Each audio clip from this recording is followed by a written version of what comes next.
ஊதி கெடுத்தான் ஆண்டி. அதுக்கு என்ன விளக்கம் கொடுப்பாங்கன்னா, ஆண்டின்னா பக்தன், அவன் கையில் ஒரு திருவோடு வச்சுருப்பான், இன்னொரு கையில் என்ன வச்சுருப்பான், அந்த அது என்னது சங்கு வச்சுருப்பான். அவன் பிச்சை எடுத்து ஏதாவது மண்டபத்தில் போய் படுத்து தூங்குவான்.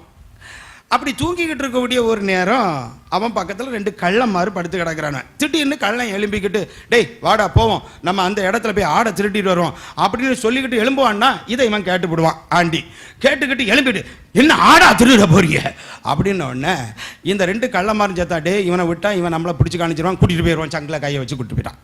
கூட்டிகிட்டு போய் காவலுக்கு விட்டுக்கிட்டு இவங்க ஆடை திருட்டிக்கிட்டு வருவான்ல, அதில் ஒரு ஆடு, ஒரு கள்ளனுக்கு ஆடு என்ன செய்யும்னா கத்துனோன்னா இன்னொரு கள்ளன் சொல்லுவான், டேய் சங்க புடிடா, சங்க புடின்னு சொன்னது ஆட்டுக்க சங்க. இவன் வெளியில நின்று கேட்டிருந்தான் பாத்தியாளா, யாரு இந்த ஆண்டி. கள்ளன் சங்க எடுக்க சொல்றான்னு சொல்லிட்டு அவன் கையில எடுத்து ஊதி போடுவான். ஊதின உடனே ஊர்ல உள்ளவன்